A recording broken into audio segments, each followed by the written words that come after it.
2 ఇంకో బయట ఉంది, అది ప్లే చేయాలి. అందిపోట్లకు మించి చంద్రబాబు నిన్న పులివెందుల రూరల్ జెడ్పీటీసీ ఓట్లను దౌర్జన్యంగా వేసుకున్నాడు. సాక్షాత్తు పోలీసులు దాన్ని దగ్గరుండి ప్రోత్సహించారు. భద్రత పేరుతో 700 మందిని పోలీసులను పెట్టారు. 15 బూతులు, ఒక్కొక్క బూతులో దాదాపుగా 400-500 మంది బయట వాళ్ళు. ఈ 700 మంది పోలీసులు అంటే ఒక్కొక్క ఓటర్కు బయట నుంచి ఒక్కో రౌడీ దాదాపుగా.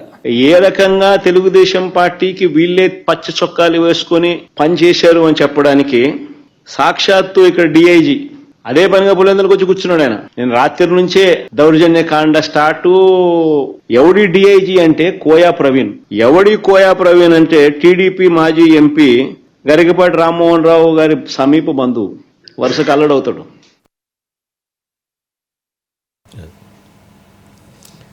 జనరల్గా కోయా ప్రవీణ్ అనే వ్యక్తి నిన్న అక్కడ లా అండ్ ఆర్డర్ని పర్ఫెక్ట్గా హ్యాండిల్ చేయటంలో పనిచేశాడు.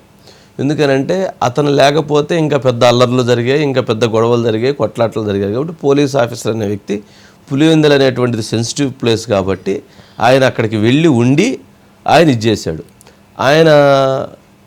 ఆయన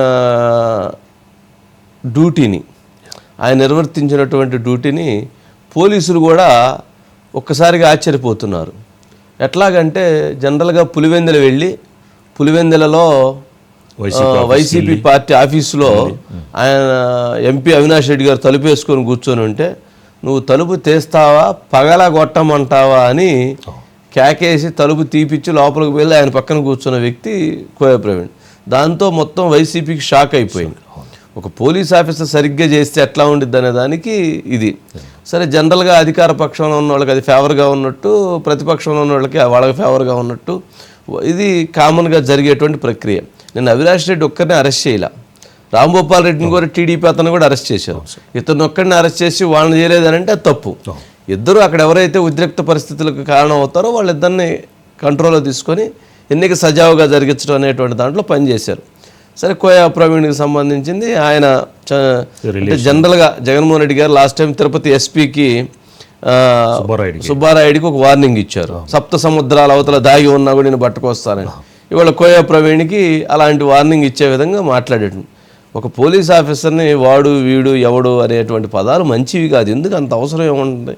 అది ఎవరో చిన్న చిన్న లీడర్లో లేకపోతే ఒక మాట్లాడితే ఒక అర్థం ఉంటుంది. కానీ ఒక ముఖ్యమంత్రిగా చేసిన వ్యక్తి కొంచెం అలాంటి పదాలు మాట్లాడేటప్పుడు ఆయన విమర్శ చేయొచ్చు, వాళ్ళకి అనుకూలంగా చేశాడు, ఇట్లాంటి తప్పు, ఇది నేరం అనేది చెప్పొచ్చు. కానీ ఒక ముఖ్యమంత్రిగా మాట్లాడేటప్పుడు చాలా గౌరవమైనటువంటి భాష మాట్లాడటం అలవాటు చేసుకోవాలి, అలాగే మాట్లాడాలి. అది ప్రజలకు కూడా వినటానికి కూడా గౌరవంగా ఉంటుంది.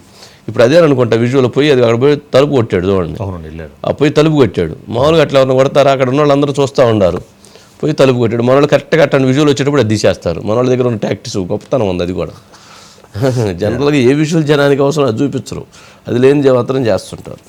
కానీ ఇందులో వంశీ గారు ఎలక్షన్ కమిషన్ ఫెయిల్ అయింది ఎన్నికలు నిర్వహించడం వాళ్ళు అన్నారు. కానీ మరి స్టేట్ ఎలక్షన్ కమిషనర్ నీలం సాహ్ని గారు, ఆయన హయాంలో మరి ఆయన నియమించిన వ్యక్తి ఆవిడ నీలం సాహ్ని గారు. సరే, ఇవన్నీ ఏంటంటేనండి, ఎప్పుడు కూడా అధికారం ఉన్నప్పుడు ఒక విధంగా, అధికారం లేనప్పుడు ఒక రకంగా మాట్లాడటం రాజకీయ నాయకులు సర్వసాధారణం. ఓడిపోతాం అనేటువంటి భయం జగన్మోహన్ రెడ్డి గారిలో ఎక్కువ కనిపిస్తున్నట్లుంది.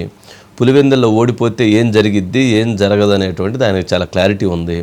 పులివెందుల్లో ఓడిపోవటం అంటూ జరిగితే ఇంతకుముందు ఎవరో పయ్యావుల కేశవ్ గారు బయట మాట ఒకసారి ఆ బయట ఉన్నట్టుంది, ప్లే చేయండి. పయ్యావుల కేశవ్ గారి బీటెక్ గారి అనేది వెరైటీ కామెంట్ చేశాడు. ఇంతకుముందు పోలీసులు ప్రజలకు భయపడేవాళ్ళు, ఇప్పుడు జగన్ భయపడుతున్నాడు అని చెప్పాడు. పులివెందులు ప్రజలు భయపడేవాళ్ళు, ఇప్పుడు జగన్ భయపడుతున్నాడు. జగన్ వంతయింది. ఇంతకుముందు సిబిఐ వాళ్ళు కూడా అరెస్ట్ చేయలేకపోయారు, ఇప్పుడు కానిస్టేబుల్ పోయి అరెస్ట్ చేశాడని. అంటే అక్కడ ఐజీ స్ట్రాంగ్గా ఉంటే కానిస్టేబుల్ పోయి హ్యాండిల్ చేస్తాడు, ఏముంది?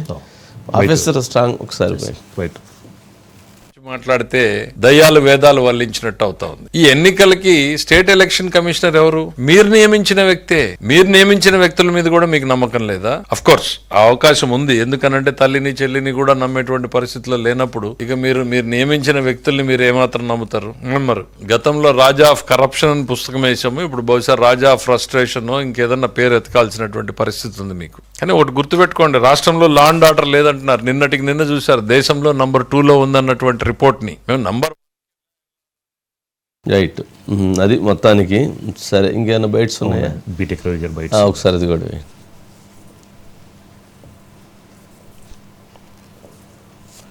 సరే. అజిత్ గారు, వంశీ గారు గుడ్ ఈవినింగ్ అండి. గుడ్ ఈవినింగ్ అండి. మొత్తానికి ఇంకొక బయట ఉన్నట్టుందండి. జగన్మోహన్ రెడ్డి గారు రేవంత్ రెడ్డి గారి గురించి కూడా మాట్లాడారు. చంద్రబాబు నాయుడు గారు, రేవంత్ రెడ్డి గారు, రాహుల్ గాంధీ గారు హాట్ లైన్లో మాట్లాడుకుంటా ఉంటుంటే దాన్ని జగన్మోహన్ రెడ్డి గారు విని ఏమేమి మాట్లాడుకుంటున్నారో అవి ఈరోజు ప్రెస్ కాన్ఫరెన్స్లో వినిపించినట్లున్నారు. ఒకసారి అది ప్లే చేయండి. ఆ బయట ఉన్నట్లుంది ఆ కామెంట్. ఇక్కడ Andhra in charge national spokesperson మనిషిడు మాణిక్యం ఠాకూరా అడేపొద్దున్న చంద్రబాబు నాయుడు గురించి మాట్లాడినాడా? మన గురించి నా గురించి మాట్లాడతాడు. చంద్రబాబు నాయుడు గురించి ఎందుకు మాట్లాడు? కారణం hot line Chandrababu Revanth Congress high command. ఆ రాహుల్ గాంధీ ఆంధ్ర గురించి ఎందుకు మాట్లాడు చెప్పు? ఆంధ్రలో అంతకన్నా పెద్ద జరిగింది కదా, ఇవి మాట్లాడుతున్నారు స్కాములు, ఇవి ఓటు చోరీ ఇంకోటి అంటున్నారు కదా. మన ఆంధ్రాలో జరిగింది కదా, మన ఎందుకు మాట్లాడు? ఎందుకంటే హాట్ లైన్ చంద్రబాబు నాయుడు, రాహుల్ గాంధీ, రేవంత్ రెడ్డి. వీళ్ళు పార్టీలు.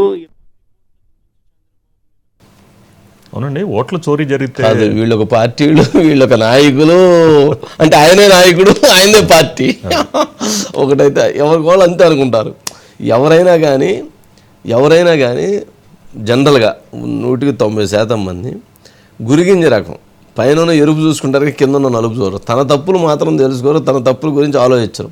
పక్క వాళ్ళ తప్పుల గురించి లేదా పక్క వాళ్ళ అంశాల గురించి మాత్రం ఎక్కువగా చర్చ జరుపుతూ ఉంటారు. కానీ హాట్ లైన్ అనేటువంటి దాన్ని 1-3 సార్లు చెప్పారు. మరి ఈ హాట్ లైన్ అంటే ఆ పెగాసిస్ సాఫ్ట్వేర్ అప్పుడు ఫోన్లు విన్నారు అనేటువంటిది మరి ఇప్పుడు కూడా అది ఎవరైనా పనిచేస్తుందా? అవి ఇప్పటికి కూడా తెలంగాణలో ఉన్నటువంటి గతంలో కేటీఆర్ గారు ఇవన్నీ చేశారు, ఫోన్ ట్యాపింగ్ అనేటువంటిది. ఆ సాఫ్ట్వేర్ ఇంకేమైనా కేటీఆర్ గారు అవన్నీ జగన్మోహన్ రెడ్డి గారికి ఏమైనా చెబుతున్నారా? లేదా జగన్మోహన్ రెడ్డి గారే ఆ పెగాసిస్ సాఫ్ట్వేర్ని కొనుగోలు చేసి ఆయన పెట్టుకుని ఆయన వింటున్నాడా తెలియదు. కానీ మరి అంత కామెంట్ చేసినప్పుడు చంద్రబాబు నాయుడు గారు, రేవంత్ రెడ్డి గారు, రాహుల్ గాంధీ గారు మాట్లాడుకుంటున్నారు అనేది కాస్త హాట్ టాపిక్ అంశం. మరి దాని గురించి మరి ఇంకొంచెం క్లారిటీగా చెప్తే బాగుంటుంది. వీళ్ళు ఇక్కడ ఏంటంటే కేటీఆర్ గారికి సపోర్ట్ చేయటం కోసం, కేటీఆర్ గారి యొక్క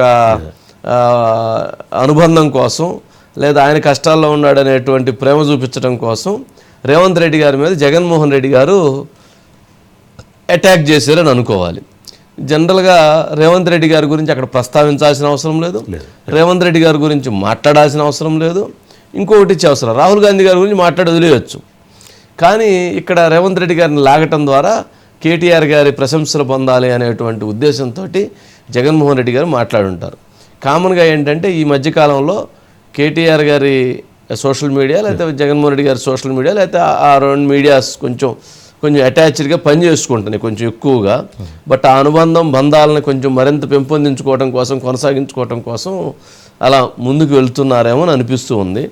జనరల్ మరి ఇప్పుడు రేవంత్ రెడ్డి గారు కూడా ఏదో సందర్భంలో రియాక్ట్ అవుతారు కదా, ఆయన కూడా మాట్లాడతాడు. అంటే ఈయన మాట్లాడినంత సాఫ్ట్గా అయితే ఆయన మాట్లాడు. అంటే కాంగ్రెస్ ఇన్ఛార్జి మాణిక్యం ఠాకూర్ గారు మాట్లాడారు, ఆయన మాట్లాడినట్టు కాదు. అంటే వాళ్ళు మాట్లాడటం వేరు. ముఖ్యమంత్రి గారు రేవంత్ రెడ్డి గారు మాట్లాడితే కొంచెం అది హాట్గానే ఉండిద్ది అన్నమాట. హాట్ లైన్ కదా, హాట్గా ఉండిద్ది. ఆయన ఇస్తే సమాధానం అది వేరుగా ఉండిద్ది. బట్ కదిలించుకొని మనం ఇదంటాం కదా, అలా కదిలించుకొని కొట్టుకోవాల్సిన అవసరం లేదు. దీంట్లో రాజకీయ వ్యూహం ఒకటి ఉంది. జగన్మోహన్ రెడ్డి గారు చెప్పిన దాంట్లో చంద్రబాబు నాయుడు గారు రాహుల్ గాంధీతో టచ్లో ఉంటున్నాడు అనేటువంటిది బీజేపీ నమ్మాలని, బీజేపీ చంద్రబాబు నాయుడు గారికి దూరంగా ఉండాలని, తనకు దగ్గరగా ఉండాలనేటువంటి రాజకీయ వ్యూహాన్ని కూడా ఆలోచించి ఆయన రకమైనటువంటి పదాలను వాడుంటాడేమోనని నేను అనుకుంటున్నా. ఎప్పుడు కూడా పొలిటికల్ ఈక్వేషన్ అవసరం. పొలిటికల్ ఈక్వేషన్ లేకుండా ఏ పదాలు అనవసరంగా మాట్లాడరు రాజకీయ నాయకులు. అందుట్లో ఆ స్థాయిలో ఉన్నటువంటి వాళ్ళు అందుట్లో పొలిటికల్ బ్యాక్గ్రౌండ్ తోటి అలా మాట్లాడుంటారేమో అని అనుకుంటున్నా. ఇది ఓవరాల్గా ఇంకంతే కదా.